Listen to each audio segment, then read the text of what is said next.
This is the VOA Special English Economics Report.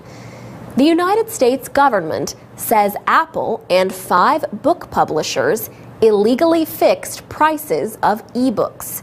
3 publishers, Hachette, HarperCollins, and Simon & Schuster, agreed to a settlement announced April 11th with the Justice Department.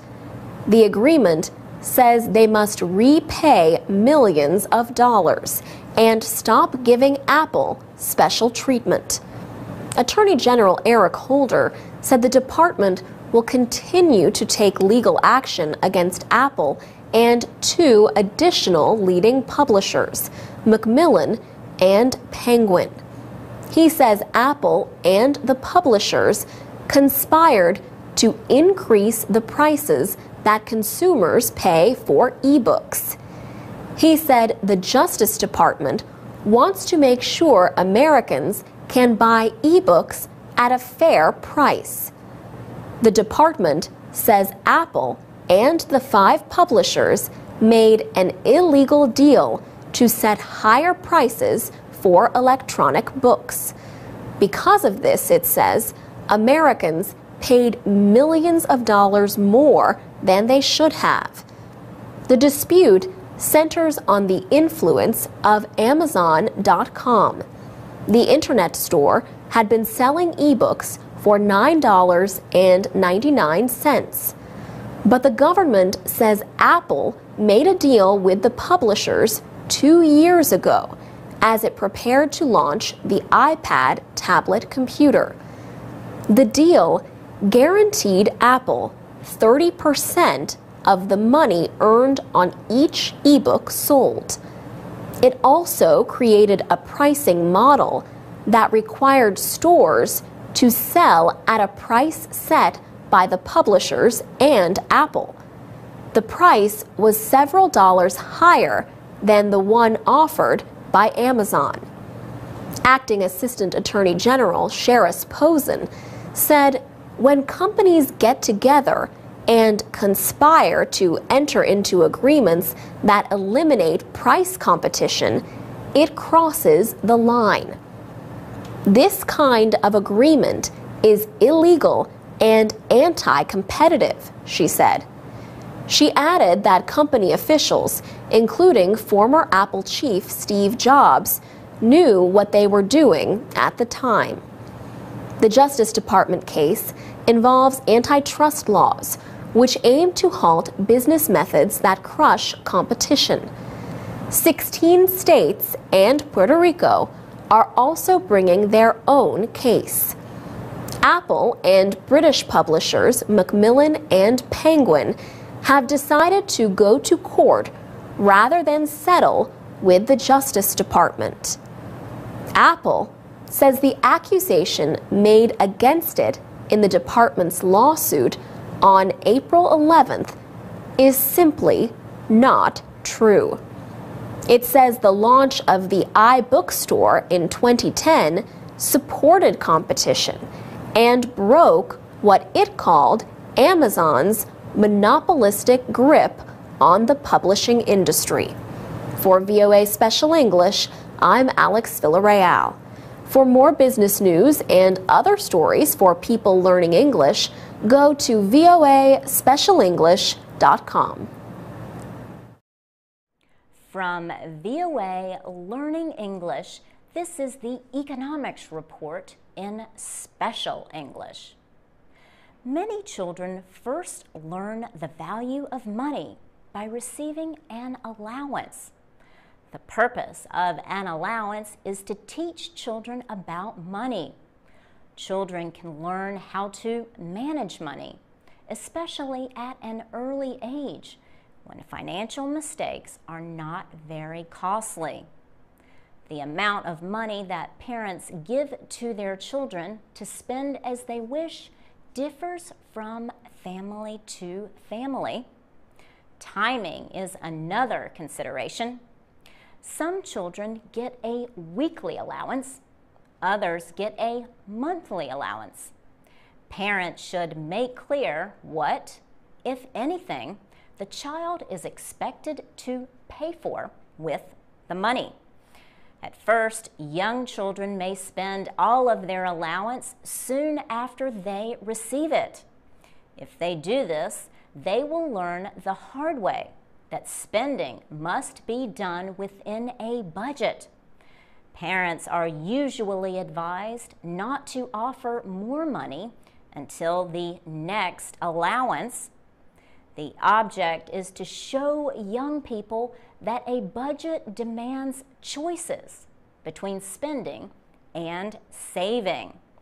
Older children may be responsible enough to save money for larger costs like clothing or electronics.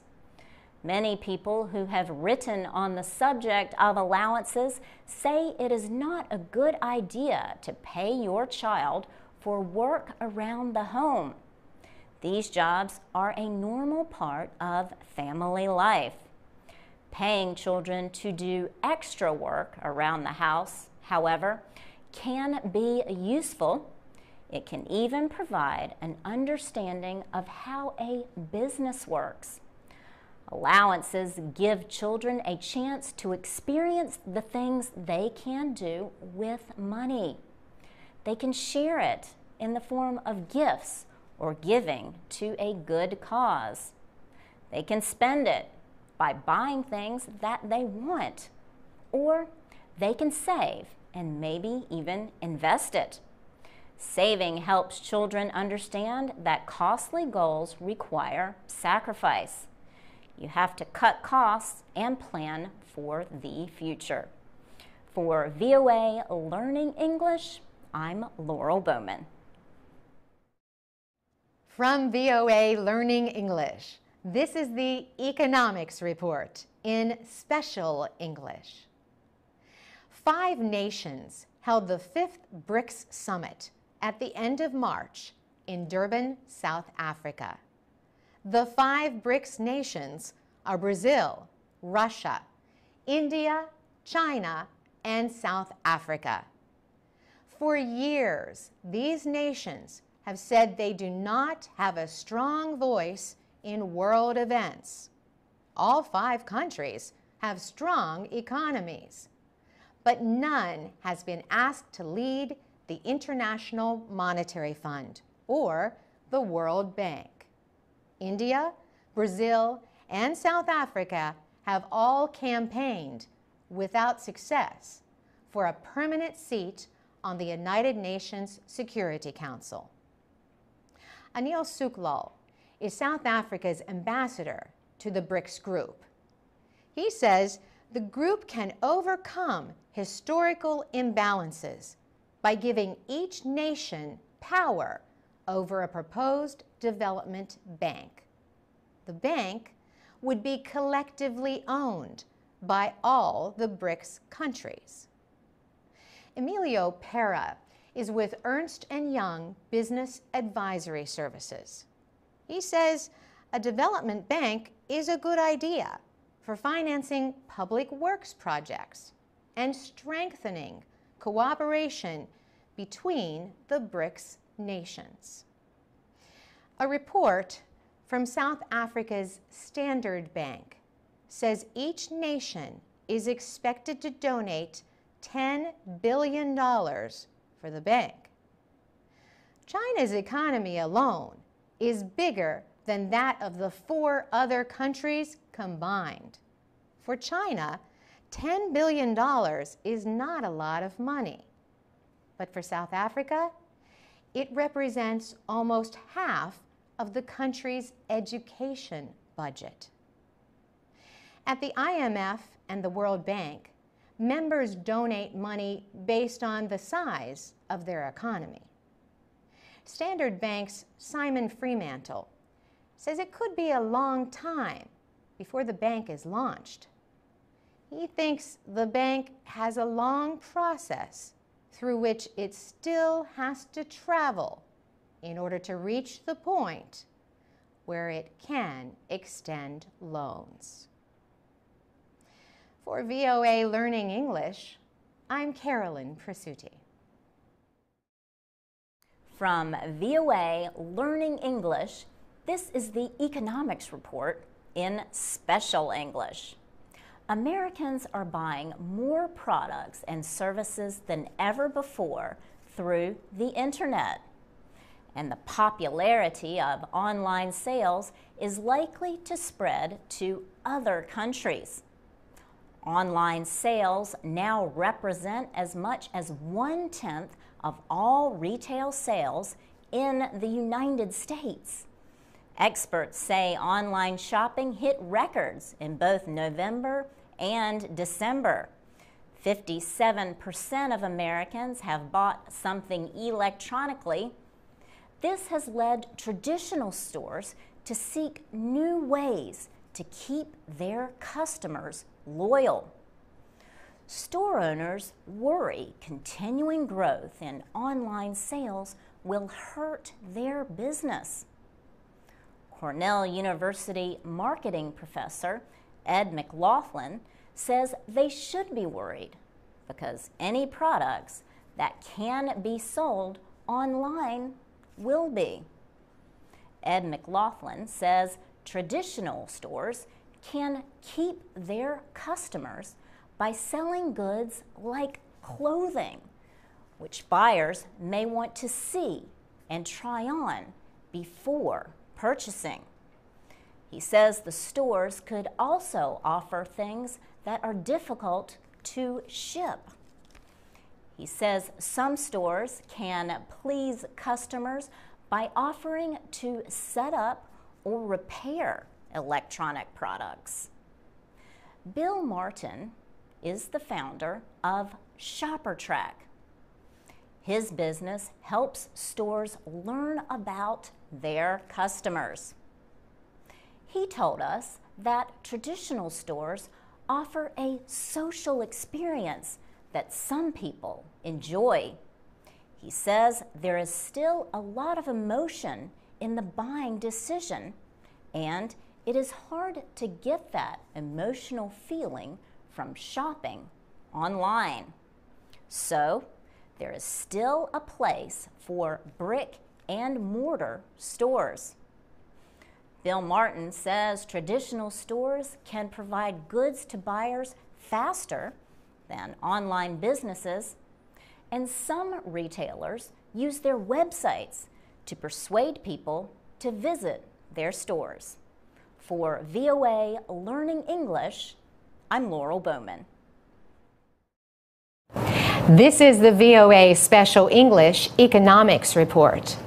Space Exploration Technologies, or SpaceX, may be a company to watch in the coming years.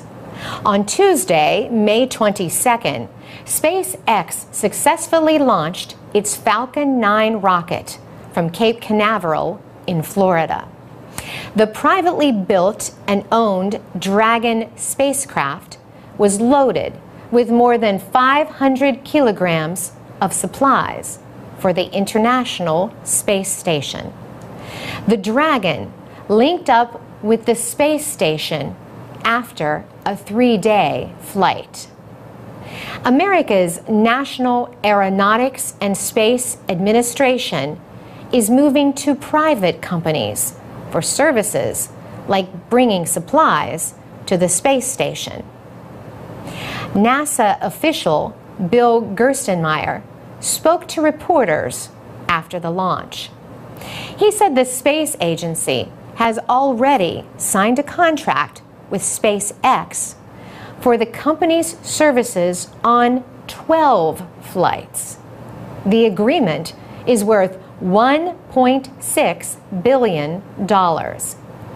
Mr. Gerstenmaier said the United States no longer pays Russia to carry out such operations.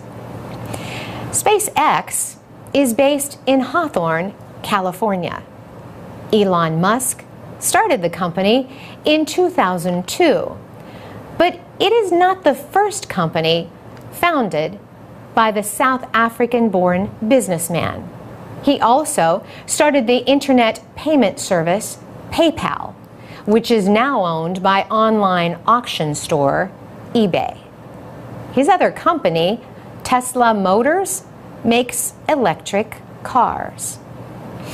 Elon Musk has likened modern space travel to where internet technology was in the 1990s. At that time, businesses were just starting to think about how to sell goods and services on the World Wide Web.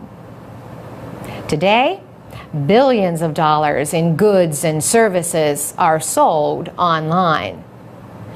But after the launch, Mr. Musk tried to keep his attention on the job at hand.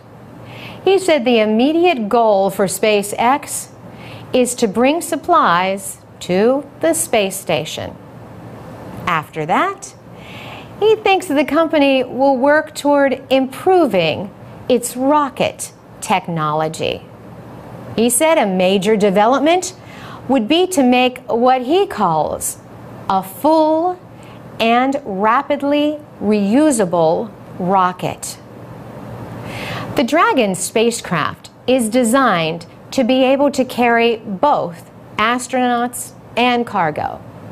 SpaceX says it has 40 launches planned over the next few years and contracts worth $4 billion.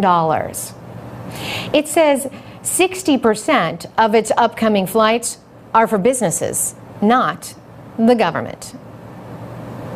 For VOA Special English, I'm Carolyn Presutti. You can read, listen, and learn English with more stories about business and other subjects at voaspecialenglish.com. From VOA Learning English, this is the Economics Report. A court in Afghanistan recently sentenced former leaders of the country's first private bank to prison. The two men were found guilty of crimes that led to the failure of the Kabul bank in 2010. Some people say the 5-year prison sentences were not enough. The bank failure led to a financial crisis in Afghanistan. A special 3-judge committee of the Afghan Supreme Court decided the case. The court found Kabul Bank's former chairman, Sherhan Farnood, guilty of stealing $278 million. Former Chief Executive Officer Halilullah Ferozi was found guilty of stealing $530 million. The judge ordered the two men to repay the stolen money. The former bank officials have been under house arrest for more than a year. They were among 21 Kabul Bank and government employees who were tried and found guilty. The other defendants were given shorter sentences. All have the right to appeal. The case was considered a test of Afghanistan's new legal system and the government's will to fight corruption. The special court did not charge several other influential people linked to the bank as shareholders or borrowers. These people included a brother of President Hamid Karzai and a brother of the first vice president. The Afghan government rescued the bank and renamed it the new Kabul Bank. Nations that help support Afghanistan, led by the United States, have promised billions of dollars in aid after NATO forces withdraw by the end of 2014. But they are demanding that the government bring corruption under control. For VOA Learning English, I'm Alex Villarreal. From VOA Learning English, this is the Economics Report in Special English. Can you think your way to wealth and success? Napoleon Hill believed that if you think the right thoughts, you can. In 1937, he published the book Think and Grow Rich. Napoleon Hill spent many years researching financial success and observing people who had become rich. Although it was published in the middle of the Great Depression, it was an immediate success. Think and Grow Rich remains one of the most popular nonfiction books ever written. Forbes magazine says it has sold 70 million copies since it first appeared and continues to sell today. Napoleon Hill wrote at least 10 other books about success before his death in 1970. None of Hill's books came close to selling as many copies as Think and Grow Rich. But for today's generation, Think and Grow Rich is now available in a different form. Smarter Comics has released an illustrated version of the book. Franco Arda is the company's founder and publisher. He used to work as an investment banker. He started the company 3 years ago with his own money. He wanted to create picture books that increase understanding. His versions provide much of the information that is in full-length books, but in an easy-to-understand picture or comic form. Franco Arda says readers will understand and remember more about gaining success if they read the comic book version of Think and Grow Rich. He says pictures make the book easier to remember. He says the book taught him to change the way he thinks about money and success. Smarter Comics says the book tells how wealth is a lifelong pursuit achieved by believing in the value of personal ideas.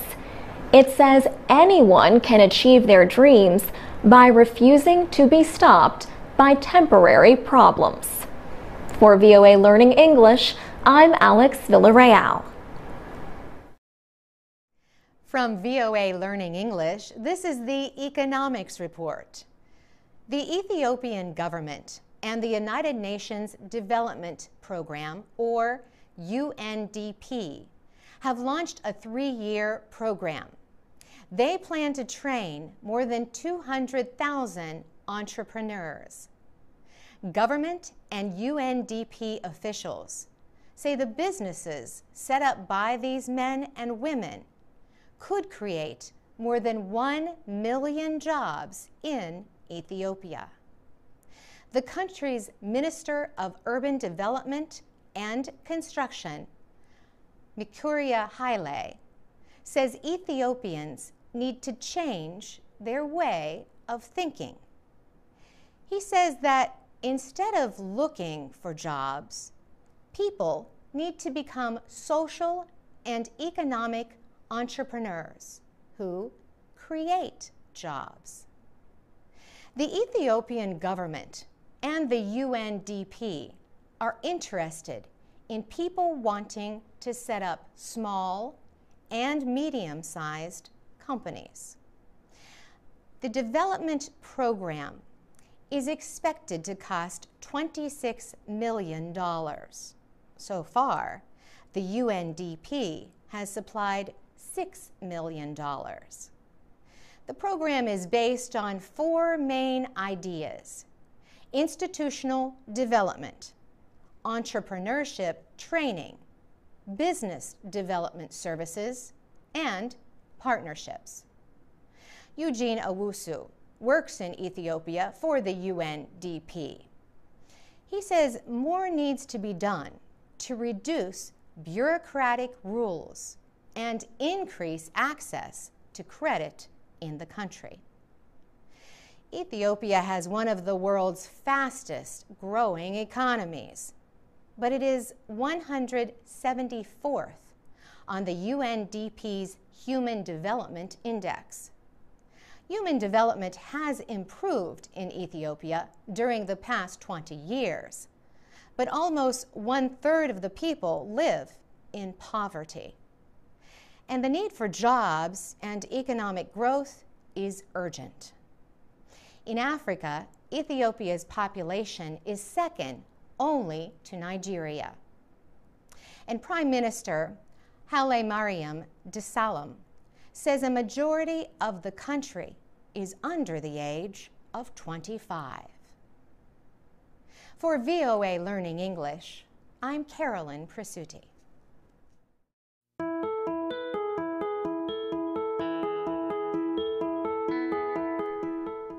From VOA Learning English, this is the Economics Report.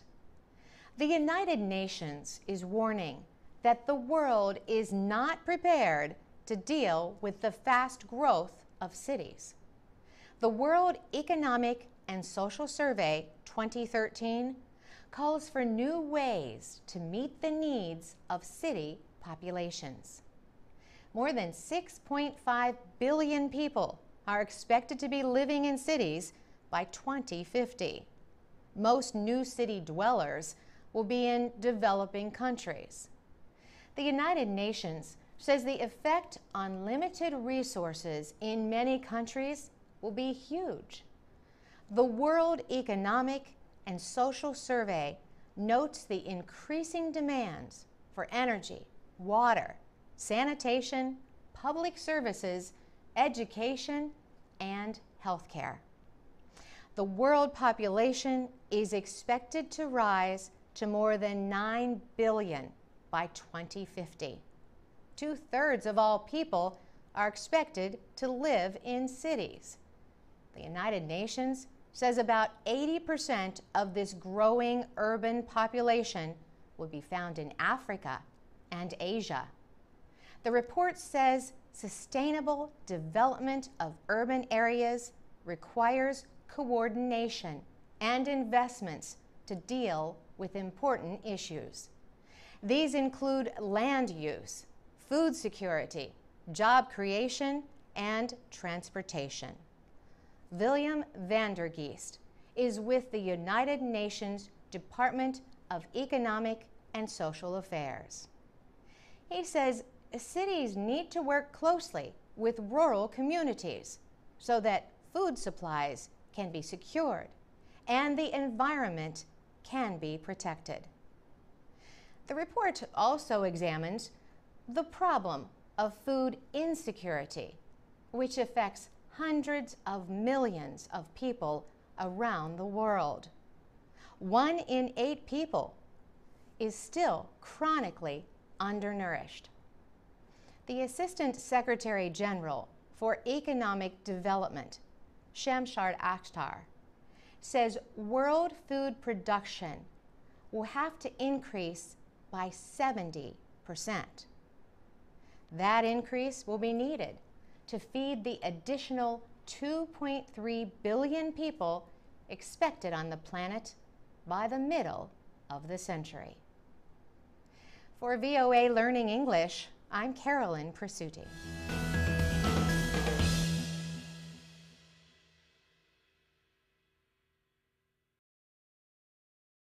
This is the VOA Special English Economics Report. A look at some industries in the United States shows that the economic recovery is uneven and growth seems to be slowing down. We spoke with experts in the transportation industry, which is easily affected by economic changes. Economists say trucks carry nearly 70% of the freight or goods transported in the United States. The American Trucking Association represents the interests of the trucking industry. It says freight is a good measure of the economy. This is because businesses have to move unprocessed materials, carry parts to factories, and transport imports and exports. Bob Costello is the chief economist for the group. He says the trucking industry is a leading economic indicator. That means that it helps signal what will happen in the economy. He says it is a good sign if the amount of goods carried by trucks increases, and the amount of freight carried by trucks is going up slowly. The American Trucking Association says total freight tonnage increased in June, but remained unchanged in July. That is good news to Bob Costello. He says it tells him that the economy is not falling into another recession. Other information about economic growth comes from air freight, or goods transported by air. Recent reports show demand for air freight fell more than 3% around the world during July. Perry Flint is with the International Air Transport Association. That group represents about 240 airline companies worldwide. It gathers information about air passenger travel and air freight. It says international air freight decreased in July from the same period the year before. But other signs show increases. The same report shows that passenger traffic increased over 3% from last year.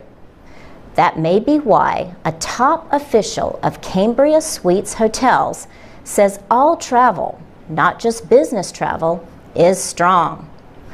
Michael Murphy says, "We are seeing the highest demand in the history of the hotel industry right now." Conflicting economic signs have made it difficult for economists to predict future growth. For example, government experts first said the American economy expanded at a yearly rate of 1.5% from April to June.